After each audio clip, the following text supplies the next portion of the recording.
সালের আগস্টে স্মরণকালের ভয়াবহ বন্যার তলিয়ে যায় ফেনী, কুমিল্লা, চট্টগ্রাম। ঘরবাড়ি, সহায় সম্বল হারিয়ে নিঃস্ব হয় কয়েক লাখ মানুষ, যাদের মধ্যে ক্ষতিগ্রস্ত 85 পরিবারকে নতুন ঘর উপহার দিচ্ছে বাংলাদেশ নৌবাহিনী। এ নিয়ে আরও জানাতে ফেনী থেকে যুক্ত হয়েছেন সহকর্মী হোসাইন জিয়াদ। জিয়াদ, জানাবেন যে উপহার দেয়া প্রতিটি ঘর নির্মাণে কেমন খরচ হয়েছে? এই 85 পরিবারের বাইরে তো ক্ষতিগ্রস্ত আরও অনেক মানুষ রয়েছেন, তাদের সহায়তায় নৌবাহিনীর কোনো পরিকল্পনা আছে কিনা? শাফিন, মূলত আমি এখন যেখানে দাঁড়িয়েছি, এখন থেকে ঠিক ৬ মাস আগে এখানে আমার এই জায়গায় আমার বুক পরিমাণ পানি ছিল আসলে। এখানে স্থানীয়রা বলছেন সে পানি ৮ দিন স্থায়ী হয়েছে এই ইউনিয়নে, পাঁচগাছিয়া ইউনিয়ন, ফেনীর আমি যেখানে আছি এখানে। এবং স্মরণকালের সবচেয়ে ভয়াবহ বন্যা দেখেছে এই অঞ্চলের মানুষ। তারা বলছিলেন যে অন্তত কয়েক লাখ মানুষ এখানে এই ফেনীতেই আসলে বন্যায় পানিবন্দী হয়েছিল। ফেনী, কুমিল্লা এবং মিরসরাই মিলে, চট্টগ্রামের মিরসরাই, ফটিকছড়ি এই অঞ্চল মিলে অন্তত ১০ লাখের মতো পরিবার পানিবন্দী হয়ে পড়েছিল এই অঞ্চলে।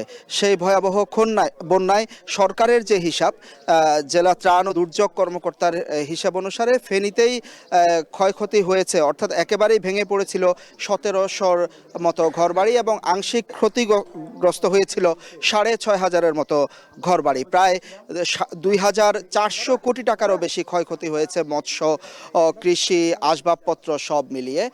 সে জায়গায় আসলে ঘর নির্মাণের প্রক্রিয়া শুরু করে সরকারের বিভিন্ন প্রশাসন, তার সাথে নৌবাহিনীও সেই কাজে অংশ নেয়। এবার যে ঘরগুলো নৌবাহিনীর পক্ষ থেকে দেয়া হচ্ছে, সেটির বিশেষত্ব হলো সেটি অনেকটা দোতলা ধরনের ঘর, অর্থাৎ আগামীতে কখনো যদি বন্যা হয় তাহলে নিচতলা থেকে উঠে যাতে দোতলায় অন্তত অবস্থান করতে পারে সদস্যরা, সেই ধরনের একটি ঘর উপহার দেওয়া হয়েছে তাদেরকে।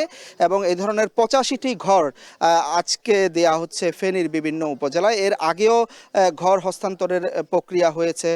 এছাড়া বিভিন্ন শিক্ষা প্রতিষ্ঠান, বিভিন্ন প্রতিষ্ঠানগুলোতে আসবাবপত্র সরঞ্জাম দেওয়া হয়েছে। তবে এখানে যারা ঘর পাচ্ছেন তারা আসলে বিভিন্ন সময়, গত ৬ মাস ধরেই অনেকে বিভিন্ন আত্মীয় স্বজনের বাড়িতে অবস্থান করছিলেন। কেউ অটোরিকশা চালান, কেউ দিনমজুর, সে ধরনের মানুষজন। এবং আমরা দেখছি যে ঘর নতুন করে তৈরি হলেও আসলে এখনো আসবাবপত্রের যে সংকট, সেটি তারা এখনো আসলে কাটিয়ে উঠতে পারেননি। এখানে স্থানীয় মানুষজনের সাথে কথা হচ্ছিল, তারা বলছিলেন যে বন্যার পরবর্তী সময়ে তারা কিছু স্বেচ্ছাসেবী সংগঠন, স্থানীয় মানুষজনের পক্ষ থেকে কিছুটা ত্রাণ সহায়তা পেলেও সরকারের পক্ষ থেকে এখনো পর্যন্ত তারা খুব একটা বলার মতো ত্রাণ সহায়তা পাননি।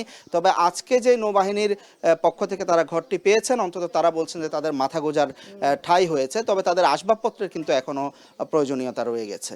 শাফিন, ফেনী অঞ্চলে বন্যায় ক্ষতিগ্রস্তদের পুনর্বাসনে ঘর নির্মাণ করে দিয়েছে বাংলাদেশ সেনাবাহিনী, নৌবাহিনী দুঃখিত, সেই খবর জানাচ্ছিলেন সহকর্মী হোসাইন জিয়াদ।